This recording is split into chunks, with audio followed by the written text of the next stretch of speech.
उसके अंतर्गत जो अयोग्यता के लिए निर्धारित समय था उसको घटाकर कितना 5 वर्ष कर दिया गया है।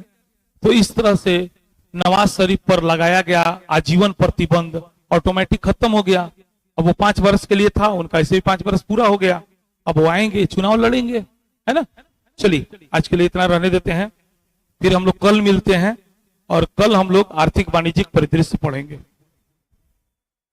इसलिए कि अगले सप्ताह तक हम लोग को समाप्त करना होगा। हाँ, हो जाएगा। फिर हम लोग कल, देखिए ध्यान दीजिए, आपको डायरेक्ट बेनिफिट नहीं पता चल रहा होगा, बहुत से लोग को बोरिंग लगता होगा, करंट इस टाइप का चीज है, लेकिन ध्यान रखिएगा इसी में से एक आध गो सवाल जो है परीक्षा में आता है। आप 12 महीने का करंट पढ़िएगा तो बीपीएससी में 25 सवाल के आसपास आसानी से बना दीजिएगा। तो सोचिए अगर एवरेज हम बात करें तो 1 महीना के दर्पण से 2 गो सवाल आएगा, तो इतना में से 2 गो आएगा। तो कहिएगा 2 गो आएगा छोड़ना, तो हर महीनुआ में से तो 2 गो आएगा, तो सब छोड़ दे, तो 25 गो ना छूट गया। बात मैंने समझिए, ठीक है। सबको नौकरी इसीलिए नहीं लगता है, याद रखिएगा। और सब ऐसे ही नहीं महान बनते हैं, जिसमें त्याग है, तपस्या है, समर्पण है, वही महान बनता है। याद रखिएगा मेरी बात को। आपको मोतिहारी का वैसा इन्वायरमेंट नहीं है, यहाँ ग्रुप डी का इन्वायरमेंट है। इसलिए हमको ये बात पढ़ना, ये प्रतियोगिता दर्पण पढ़ने के लिए बच्चा बेचैन रहता है, क्योंकि सबसे ऑथेंटिक न्यूज़पेपर है ये, सबसे ऑथेंटिक। इससे ऑथेंटिक इंडिया में कोई दूसरा करंट अफेयर्स नहीं है, और उस करंट अफेयर्स को हम पढ़ा रहे हैं। फिर भी उपस्थिति देख के ऐसा लग रहा है कि छात्रों को इच्छा ही नहीं है कुछ करने का। अगर उनको इच्छा होता, वो क्या सोच रहे हैं कि साल भर के आई एडुटेरिया पढ़ लिया, उनके दिमाग में ये चल रहा है। इस साल भर के कोनो आई संक्षेप में आएगा, उसको पढ़ लिया जाएगा। हम क्यों उसको पढ़ें? वो भी एक आदमी लिखा है जो आपके लेवल का है, आपके लेवल से भी छोटा लेवल का है। वो भी ऐसे ही खोज खोज के करंट तैयार किया है। तो इसकी क्या गारंटी है कि उसके नोट से आ जाएगा? तो हम वो क्यों ना पढ़े जो पूरा इंडिया पढ़ रहा है, जो बीपीएससी का यूपीएससी का मेन कॉम्पिटिटर पढ़ रहा है, ताकि अगर इससे नहीं आएगा तो वो भी नहीं बनाएगा, हम भी नहीं बनाएंगे। लेकिन एडुटेरिया से आए या नहीं आए उससे कोई फर्क नहीं पड़ता है, क्योंकि एडुटेरिया ग्रुप डी वाले पढ़ते हैं, याद रखिएगा, क्योंकि एग्जाम में बैठते ही नहीं है बीपीएससी के। तो वैसे लोगों से आपका क्या कंपटीशन है? मैंने बड़ी दुख के साथ हमको कहना पड़ रहा है, करंट सबसे इंपॉर्टेंट हो गया। 25 क्वेश्चन बहुत मायने रखता है। बीपीएससी का पीटी इतना आसान है अगर स्ट्रेटजी से काम कीजिएगा। आप करंट पढ़ जाइए, मॉडर्न हिस्ट्री पढ़ जाइए, बिहार स्पेशल पढ़ जाइए, इसी से 80 से 90 सवाल रहता है, मात्र 3 सेक्शन से, मात्र 3 सेक्शन से। इसको खूब मजबूती के साथ पढ़ जाइए। उसके बाद साइंस, आपका इतना में रिजल्ट हो जाएगा, लेकिन बॉर्डर लाइन पे जाके अटक जाइएगा। तो इसलिए पॉलिटी ज्योग्राफी का हेल्प ले लेते हैं, कंफर्म रिजल्ट आ जाता है। बिना स्ट्रेटजी का रिजल्ट नहीं आएगा, बिना पढ़े रिजल्ट नहीं आएगा। आप सोचिएगा कि एक किताब पढ़ेंगे तो 2 सवाल बनेगा, तो कौन किताब पढ़ लीजिएगा आपकी 150 सवाल बन जाएगा। आप उतना मोटा पॉलिटी पढ़े हैं, 5 गो 6 गो 7 गो 8 गो खिसियाई तो 9 गो बस, और उस 9 गो सवाल के लिए हम लोग 8 महीना पढ़े हैं। अब सोचिएगा कि 8 महीना बेकार है यार, तो सब में तो वही हाल है। तब तो पढ़ना ही छोड़ दीजिए, आप पढ़ने के लायक ही नहीं है, आपका दिमाग इसमें मैच नहीं कर रहा है। हम क्या बोले, तपस्या है, पढ़ाई तपस्या है। जो तपस्या कर सकता है वही पढ़े, जो नहीं कर सकता है ना, उसको एक शॉर्टकट लुसेंट चाहिए, जाओ लुसेंट पढ़ो भाई, अपना देखो कहीं लग जाए तो लग जाए, तुम्हारी मर्जी। लेकिन अगर कंफर्म गारंटेड रिजल्ट चाहिए, साथ ही आप अपने व्यक्तित्व का, बुद्धि का, ज्ञान का विकास करना चाहते हैं, तो थोड़ा डीपली होके पढ़िए। अगर डीपली नहीं पढ़िएगा तो आपका रिजल्ट हमेशा संशय बना रहेगा। आप कितना भी रट्टा मार लीजिएगा, कोई गारंटी नहीं है। लेकिन अगर आप कंसेप्चुअल होकर के पढ़िएगा, ईमानदारी से पढ़िएगा, मेहनत करके पढ़िएगा, तभी आपका रिजल्ट आएगा। आप जोड़ के तो देखिए, मान लिएगा पॉलिटी से 9 सवाल आया, 10 सवाल आया, अब 10 सवाल के लिए 10 महीना पढ़ना पड़ता है। 1 महीना पढ़ के तब कहीं एक सवाल आएगा तो कहेगा बेकार है। तो इस तरह तो सब बेकार आपको लग रहा है। करंट 1 महीना का पढ़ के 2 सवाल बना रहे हैं, बेकार है। कौन इतना 1 महीना का दर्पण इतना पढ़ के 2 सवाल बनाएगा? तो सब ऐसे छांट दीजिएगा आपको, तब तो आपका रिजल्ट ही नहीं होगा। फिर अब क्या ऐसा, मतलब आप चाहते हैं कि कुछ रेडीमेड कुछ मिल जाए, एक के बार पैकेट खोले खा गए, ऐसा नहीं होता है। पढ़ाई साधना है।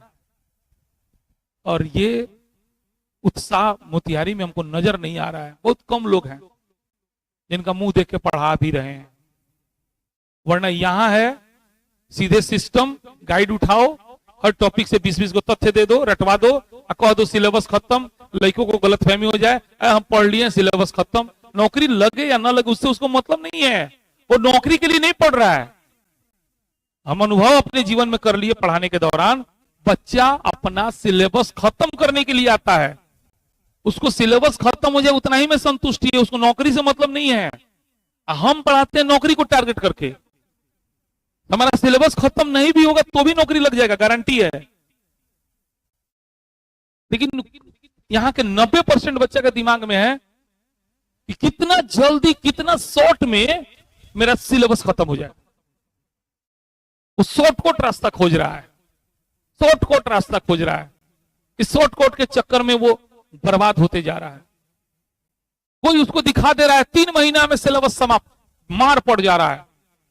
कोई दिखा दे रहा है 299 में पूरा कोर्स, मार पड़ रहा है। अब पागल है क्या? और जब स्थिति है कोई 299 में 3 महीना में क्या पढ़ाएगा? फॉर्मेलिटी है केवल। और वैसा वैसा बिजनेसमैन टीचर का भी जन्म हो चुका है। आपसे पॉकेट से पैसा लेना है।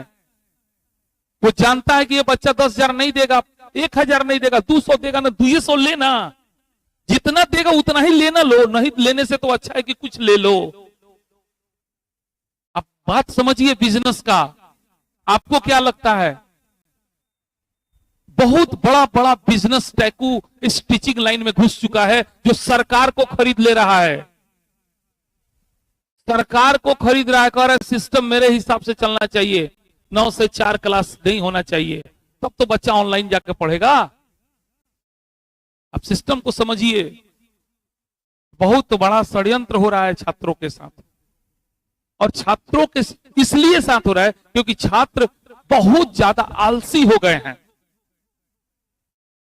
उनको मेहनत करने की इच्छा शक्ति खत्म हो गई है। वो शॉर्टकट रास्ता खोज रहे हैं। वेस्टर्न फूड आके दिमाग में वेस्टर्न फूड भर दिया। सब कुछ 2 मिनट चाहिए, 2 मिनट में मैगी चाहिए, वही 2 मिनट का वो पढ़ाई खोज रहे हैं। अब बताइए कोई ईमानदार टीचर कैसे पढ़ाएगा? पहले के जमाने में राजा का बेटा हो या गरीब का बेटा हो, सबको जंगल जाना पड़ता था और एक उम्र तक लगभग 15 साल 20-20 साल उस जंगल में तपस्या करना पड़ता था, तब जाके उसको ज्ञान मिलता था। आज कहां गया वो छात्र जो कोई वेद का रचना नहीं कर पा रहा है, जो कोई उपनिषद नहीं लिख पा रहा है, जो कोई पुराण नहीं लिख रहा है? क्योंकि सब के सब प्रोफेशनल हो गए हैं। सब इतने किस दुनिया में व्यस्त हैं कि उनके पास समय ही नहीं है। और पूछिए रात में सोने से पहले तुम दिन भर क्या किए हो, तो वो कुछ बता भी नहीं पाएंगे। लेकिन फिर भी उनके पास समय नहीं है। इस तरह का माहौल हो गया है। ये सब हम देख रहे हैं, महसूस कर रहे हैं। हमको दर्द होता है बहुत कि हमारे देश के युवाओं को किसकी नजर लग गई। अब वो उनके अंदर वो दृढ़ इच्छा शक्ति खत्म हो गया, तपस्या करने की शक्ति खत्म होते जा रहा है। ये खाना जैसे 2 मिनट का हो गया है, वैसे पढ़ाई 2 मिनट का हो गया है। 2-2 मिनट पे मोबाइल उठा के चेक कर रहे हैं। 2-2 मिनट पे उनका दिमाग चेंज होते जा रहा है। एकदम से उनमें एकदम लग रहा है कि कुछ हो रहा है। मतलब अजब तरह का असर देखने को मिल रहा है। इससे आप लोग थोड़ा बचिए। और एक तो चीज है, अच्छी बात है कि जो इस भीड़ में थोड़ा अलग हट जाएगा ना, उसका पक्का रिजल्ट हो जाएगा और वही नेतृत्व करेगा, क्योंकि उसी के पास नॉलेज है। क्योंकि बाकी ये जो 2 मिनट का सिस्टम जो शुरू हो गया है, वो 2 मिनट का सिस्टम देखिएगा हमारे युवा पीढ़ी को किसी के लायक नहीं छोड़ेगा। पहले का लोग ठीक है पढ़ता था, ज्ञानी मानव बनता था, नौकरी नहीं भी लगा तो अपने ज्ञान से क्या क्या नहीं कर देता था। किताब लिख दिया, अपना स्कूल कॉलेज खोल लिया, है कि नहीं है, लोगों को बैठा के शिक्षा दे रहा है। लेकिन आज का युवा जो इस टाइप का 2 मिनट वाला स्टडी किया है, वो बताइए अगर उसको नौकरी नहीं मिलेगी तो उसके पढ़ाई का क्या महत्व रह जाएगा? वो कहीं पढ़ाने की भी स्थिति में रह पाएगा? कुछ किताब लिखने की स्थिति में रह पाएगा? किसी को समझाने की स्थिति में रह पाएगा? कुछ नहीं कर पाएगा वो। तो यहां सब 2 मिनट का सिस्टम बन गया है। इस तरह से 2 मिनट में मैगी तैयार हो जा रहा है, वैसे ही 2 मिनट में वो लोग चाह रहा है कि मेरा पढ़ाई भी कंप्लीट हो जाए। इस माहौल से बाहर निकलिए। और इसमें सबसे बड़ा रोल अदा किया है ऑनलाइन, जो आपको आकर दिखा रहा है कि 3 महीना में 300 रुपया में कोर्स खत्म। कोर्स पक्का खत्म हो जाएगा, लेकिन उस कोर्स के खत्म होने से आपको नौकरी नहीं मिलेगा। याद रखिएगा मेरी बात को, नहीं मिलेगा तो नहीं मिलेगा, गारंटी दे रहे। इतना आसान होता तो सबको तो मिल जाता ना, ये तो सोचिए ना। रास्ता कठिन है तभी तो कुछ लोग पहुंचते हैं। रास्ता आसान होता तो सब नहीं पहुंच जाता। तो सबके लिए तो कुर्सी है नहीं। मान लिया क्लास में 5 गो कुर्सी है और इतने सारे लोग हैं, तो उसमें बैठेगा कौन? तो कंपटीशन तय करेगा। तो उस कंपटीशन में जो अपना समर्पण किया होगा, जो उस भक्ति भाव से मेहनत किया होगा, लगन से पढ़ा होगा, वही ना आगे निकलेगा। तो दिखाने के लिए लोग दिखा रहा है कि 2 मिनट में कोर्स खत्म। तो 2 मिनट वाले के चक्कर में नहीं रहिए, थोड़ा सा मेहनत कर दीजिए। बाप मतारी सपोर्ट कर रहा है, एक अच्छा टीचर आपको मिला हुआ है जो आपके कदम से कदम मिला के चलने को तैयार है। तो आप लोग भी मेहनत कीजिए। चलिए ना सही, हजारों की भीड़ में 100 गो तो आए, यही मेरी जीत है कि नहीं है? इस हजारों की भीड़ में कम से कम 100 तो तैयार हुए ना। अरे हर लोग माथा पे कफन बांधने को थोड़ी तैयार होता है। हर लोग देश के आजादी के लिए, देश के सुरक्षा के लिए जान देने को थोड़ी तैयार होता है। इसका मतलब ये थोड़ी है कि देश हमारा गुलाम रह गया। मुट्ठी भर लोग ही तो मिलकर इस देश को आजाद कराएं, मुट्ठी भर लोग ही तो मिलकर इस देश को चला रहे हैं। तो ऐसे ही आप मुट्ठी भर लोग हैं, आप इस देश को संभालिए, रहने दीजिए उनको जिस दुनिया में है 2 मिनट के चक्कर में, है ना। तो प्लीज आप लोग मेरी बात को, भावना को समझने का कोशिश कीजिए।